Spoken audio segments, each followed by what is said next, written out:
أنا اسمي ندى وعندي 26 سنة. متزوجة من شخص أكبر مني ب 12 سنة اسمه فيصل. من أول سنة جواز كان بيننا حب وعشرة، لكن للأسف ربنا ما رزقنا بأطفال. حاولت أقنعه إنه يتزوج مرة ثانية، بس هو دايماً رافض وقال لي لو كان لي نصيب كنت خلفت منك. مرت 4 سنين والحياة بدت تبقى مملة، خصوصاً إحنا عايشين في شقة بالإيجار بعيد عن أهلنا، وكنت طول اليوم لوحدي أخلص التنظيف والطبخ بسرعة وأقعد أتفرج على التلفزيون أو أفتح النت لحد ما يرجع فيصل من الشغل بعد المغرب. ومع الوقت حتى العلاقة بيني وبين فيصل فقدت طعمها. في يوم جارتنا سارة خبطت علي باب الشقة وقالت لي: ندى، ممكن تساعديني بالغسيل شوي؟ البطانيات ثقيلة علي. وافقت ولبست راحتي وذهبت عندها، ومن أول حديث حسيت براحة كبيرة. سارة بقت صديقتي الوحيدة، خصوصاً إنها برضو حياتها شبه حياتي. زوجها مسافر أغلب الوقت وعندها بنت صغيرة وولد أكبر منه متخلف عقلي. بعد ما بدأت أقضي وقت أطول عندها تعرفت على ولدها عبد الله، 12 سنة، مريض عقلي وما يخرج من أوضته خالص. أول ما شفته حسيت إنه مختلف وهادئ ووسيم رغم وضعه الصحي.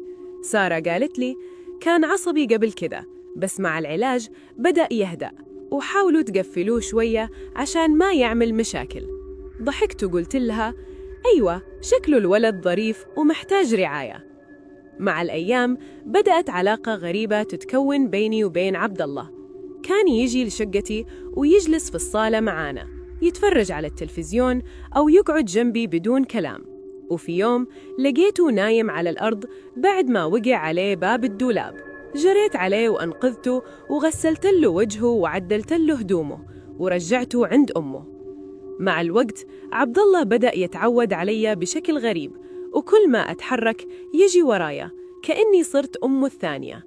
حتى فيصل لاحظ التغيير وقال لي: شايفك مبسوطة مع جارتك؟ قلت له: أيوة، هي خففت عني الملل. ضحك وقال: خذي راحتك، هي ناس كويسين. في يوم وأنا قاعدة مع عبد الله وجارتي سارة حصل موقف غريب. عبد الله أخذ السيجارة من إيد فيصل بطريقة مضحكة وفضل يحاول يشعلها بنفسه. ضحكنا كلنا، وكنت أحس إنه الولد بدأ يحبنا ويثق بينا ويجي عندنا طول اليوم. لكن الأمور بدأت تتعقد. عبد الله بدأ يلاحقني في الشقة ويثبت نفسه في كل مكان، وكنت محتارة وخايفة من تصرفاته، خصوصاً إنه مريض عقلي. وكل يوم أفكر في الحلول مع فيصل وهو يحاول يهديني ويقول لي: دا ولد، ما تخافي، إحنا نتحكم في الوضع. وفي يوم حلمت بحمل وبدأت الحلم يتكرر، وحاولت أكتم الأمر عن فيصل، لكنه لاحظ التغيير وقال لي: ده مجرد تفكير، عقلك الباطن بيشتغل. بعد أيام بدأت أحس إنه الحمل ممكن يكون حقيقي، وكل يوم بقى التفكير والقلق يزيد. عبد الله صار جزء من حياتنا اليومية بشكل لا يصدق، وأصبح مرتبط فيا بشكل غريب، حتى إن أمه لاحظت الفرق وقالت حالة الولد تغيرت، بيحس بحاجات حواليه. وفجأة صار عندنا ضغط جديد. فيصل قال لي إنه عنده فكرة لحل مشكلة الخلفة وأحتاج أكون مستعدة. حسيت بالخوف والارتباك ومش عارفة كيف أتصرف، خصوصاً مع عبد الله اللي أصبح دائماً قريب مني وكل حركة منه مفاجأة. وضحكنا وهه، لكن كان واضح إنه الأحداث بعدها هتكون مشوقة وغريبة أكثر. حياتي بقيت معقدة أكثر من أي وقت فات. كنت حاسة بالملل اللي كان يغرقني قبل كذا اختفى شوي، بس مكانه دخل شعور غريب بين الخوف والفضول. عبد الله بقى دايم حوالي، كل مكان أروحه يجي ورايا، وذا كان يخليني حاسة إني عايشة وسط حالة من الحذر المستمر. بس برضو مش قادرة أنكر إني بحبها بطريقة غريبة كذا، كأنه طفل محتاج اهتمام وحب، وكنت أحس إن وجودي معاه يديني إحساس ما كنت أحس به من زمان. جوزي في الشغل وأنا بقيت أقضي اليوم كله بين شقتي وشقة جارتي. الجو هناك بقى شبه بيت صغير. عبد الله معاي كل الوقت، وجارتي بقت صاحبتي الوحيدة اللي أقدر أحكي لها كل شيء من غير خوف من أحكام أو نظرات. لكن كل ذا بدأ يعقد الأمور أكثر، خصوصاً مع تصرفات عبد الله الغريبة اللي كانت متقلبة، مرة هادي ومرات ثانية عنيف ومتحمس بطريقة مش مفهومة. وفي يوم وأنا قاعدة عنده حسيت بحاجة غلط. نظرته كانت مختلفة، كأنه فاهم أكثر من أي وقت فات، وذا خلاني أرتجف وأحس بخوف. حاولت أسيطر على الموقف وأقربه من أمه وأبعده عني، بس كان مصمم على وجودي جنبي. حسيت وقتها أن الموضوع بدأ يتعدى من مجرد اهتمامه أو لعبة، وبقى فيه حاجة أكبر، حاجة مش أنا مستعدة لها. رجعت للشقة وأنا قلبي يدق بسرعة، وحاولت أتجاهل الموضوع قدام جوزي، بس هو لاحظ أن في حاجة مختلفة وسألني: مالك يا ندى؟ شكلها اليوم ذا غيرك. وأنا ضحكت وقلت له حاجات عامة، بس جوا قلبي كنت متوترة ومش عارفة أعمل شيء. الأيام عدت وعبد الله بدأ يتعود على وجودي أكثر، وحسيت إنه بدأ يعتمد علي أكثر من أي حد ثاني، حتى من أمه. كل مرة كنت أحاول أحط حدود هو يتجاوزها بدون ما يحس، وذا خلاني أفكر إزاي هالولد ذا فاهم كل شيء رغم مرضه العقلي. وفي يوم وأنا قاعدة أفكر، جوزي رجع بدري من الشغل وقال لي: ندى، عندي فكرة ممكن تحلك كل اللي مضايقك. حسيت بقلق وقلت له: إيه الفكرة ذي؟ ابتسم وقال: عبد الله محتاج يثبت لك إنه قادر، وإحنا محتاجين نعطي فرصة لهالتجربة ذي. لكن قبل ما أستوعب اكتشفت إن الموقف اتطور بطريقة أنا مش مستعدة لها، وعبد الله بدأ يتصرف كأنه راجل كامل، كل حاجة حواليه بيبص لها بعين مختلفة، وذا خلاني أحس بمزيج من الفزع والإثارة. أنا بقيت محتارة، قلقة، ومش عارفة أعمل شيء. جوزي مصر على قراره، وعبد الله مصمم على وجودي جنبي. حسيت إن حياتي كلها انقلبت فجأة، من ملل ورتابة لشعور بالمسؤولية والخوف والإثارة في نفس الوقت. وكل يوم كان يعدي كان يخليني أفكر: إزاي هنتصرف؟ إيه اللي هيصير بعد كذا؟ الأيام اللي بعدها كانت صعبة وغريبة في نفس الوقت. عبد الله بقي ملازم لي على طول، كل مكان بروحه بيجي ورايا، وده خلاني أحس إني مش قادرة أتنفس براحة. كنت بحاول أسيطر على الموقف وأبعد عني كل ما يقدر، بس هو كان دايماً عنده طريقة إنه يكون قريب مني، كأنه فاهم كل شيء حواليه. جوزي كان ساعات بيراقبني، بس ساعات تانية كان بيسيب الموقف يمشي على راحته، وده خلاني أتحير أكثر.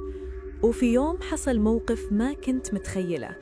عبد الله دخل علي في الشقة من غير ما أحد يحس، وكان نظرته مركزة كذا، كأنه يبي يقول شيء وأنا مش فاهمة. حاولت أمسك الموقف أبعد عني، بس حسيت بقوة غير طبيعية، قوة غريبة جدا. حاولت أنادي جوزي أو أم عبد الله، بس كانوا بعيد، وهو كان واقف جنبي، عيونه مليانة حاجة صعب أوصفها، كأن في عقل تاني كله مركز في اللحظة دي. بعد الموقف ده قلبي بدأ يدق بسرعة، وأنا مش عارفة أعمل إيه. كنت خايفة أتحرك، خايفة أي خطوة مني تخلي الموقف يزيد، وكل مرة كنت أحاول أتجاهل شعوري وهو كان يزيد. حسيت إن الموضوع بقي أكبر من مجرد ولد محتاج رعاية، كأنه بدأ يتصرف كأنه رجل كامل وفاهم كل شيء حواليه بطريقة مدهشة ومرعبة في نفس الوقت. رجعت لجوزي وحكيت له اللي حصل، وكان صامت شوية، وبعدين قال لي: ندى، إحنا محتاجين نفكر كويس في الخطوة الجاية. عبد الله محتاج تدريب ورعاية، وإحنا لازم نكون مستعدين نفسياً، خصوصاً بعد اللي حصل. حسيت براحة شوية من كلامه، بس قلبي لسه مضطرب ومش قادرة أنكر إني بحس بحالة من الإثارة والخوف مع بعض. الفترة اللي بعدها حاولنا نخلق نظام جديد.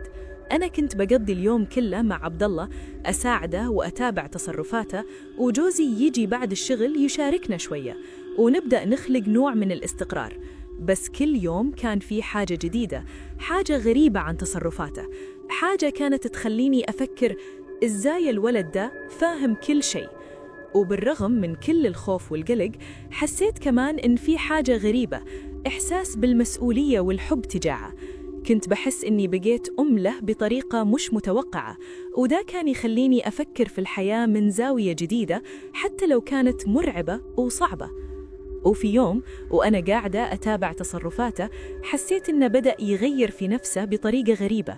بدأ يحاول يكون هادي، يتحكم في تصرفاته ويحاول يفهم الحدود، وده خلاني أحس بشيء من الفخر، كأن في فرصة حقيقية إنه يكون جزء من حياتنا بطريقة صح.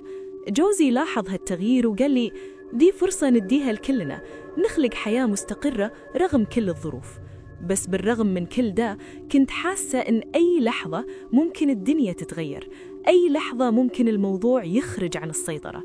كل يوم كان يعدي كان في شعور جديد، شعور بالخوف والإثارة ومسؤولية كبيرة على كتفي، وكنت دايما بسأل نفسي إيه اللي حيحصل بعد كذا وإحنا قادرين نتسيطر على كل ده؟ الأيام اللي بعدها كانت زي الموج، فيها هدوء وفجأة عاصفة. عبد الله بدأ يثبت نفسه أكثر، تصرفاته بقيت منظمة وما فيش فيها أي خروج عن الحدود، بس الغموض اللي فيه لسه موجود. حسيت كأنه دايماً بيخبي حاجة كبيرة. وفي يوم حصل الموقف اللي قلب حياتنا كلها. كنت قاعدة في الصالون مع جوزي وعبد الله قاعد جنبي. فجأة سمع صوت خبط جامد عند الباب وكلنا تجمدنا. الباب انفتح على شخص غريب وشكله غريق، وكان بيبص علينا بطريقة مخيفة. قلبي وقع وجوزي وقف فجأة وقال بصوت حازم: مين أنت؟ اللي جاي تعملوه هنا؟ الشخص ده ما رد، بس نظراته كانت تقول كل شيء. في اللحظة ذي عبد الله قام بسرعة وتصرف بطريقة غريبة، حاجة ما كنت أتخيلها، زي إنه فاهم كل شيء عن الشخص ده قبل ما يتكلم، وبدأ يحمي المكان بطريقة مذهلة، وده خلانا كلنا ننصدم. الغريب شاف تصرفه وانسحب بسرعة من غير ما يعمل أي شيء، وكأن وجوده نفسه اتخنق قدام قوة عبد الله الغريبة. بعد الموقف ده جوزي وبصراحة كان مذهول. هو قال لي: يا ندى، الولد ده مش طبيعي، حاجة جواه، حاجة كبيرة. حسيت بخوف أكبر من أي وقت فات، بس كمان إحساس بالفخر لأنه قدر يحمينا كلنا بطريقة ما كنت متوقعتها. اللي بعدها الحياة بدأت تتغير شوية. عبد الله بقيت عنده ثقة بنفسه أكثر، واحترامنا ليه كمان زاد. أنا بقيت حاسة إنه في رابط بيننا، مش بس كأم وولد، ده كأنه في نوع من التفاهم الصامت، إحنا نعرف بعض من غير كلام. وجوزي كمان تعلم يتعامل مع الموقف بطريقة هادية، وده خلانا كلنا نعيش مع بعض في سلام نسبي. ومع الوقت عبد الله قدر يتقبل قواعد البيت والروتين اليومي، وبقى أكثر هدوء، أكثر فهم، وكان في كل خطوة يقربنا أكثر. حاسوا إنه بقي جزء من العيلة فعلياً، مش مجرد ولد محتاج رعاية. وفي آخر يوم من الأيام ذي وأنا قاعدة أتأمل فيه، حسيت بحياة جديدة بدأت، حياة فيها خوف وفيها حب وفيها مسؤولية كبيرة، بس كمان فيها أمل وفرحة جديدة. وعرفت إنه مهما كانت الظروف صعبة وغريبة، إحنا قادرين نعديها مع بعض ونخلق توازن جديد، حياة فيها حب وحماية وتفاهم، حتى لو كانت مليانة بالمفاجآت الغريبة اللي ما كنت متخيلها قبل كذا. القصة ذي علمتني حاجات كثير، إن المسؤولية مش بس واجب، ده كمان قوة، وإن الحب الحقيقي بيظهر في أصعب المواقف، وإن الصبر والمواجهة هم اللي بيخلقوا الأمان حتى وسط الفوضى. وفي قلب كل خوف ممكن تلاقي حب ومساندة، وكل لحظة صعبة ممكن تتحول لدروس وقوة غير متوقعة.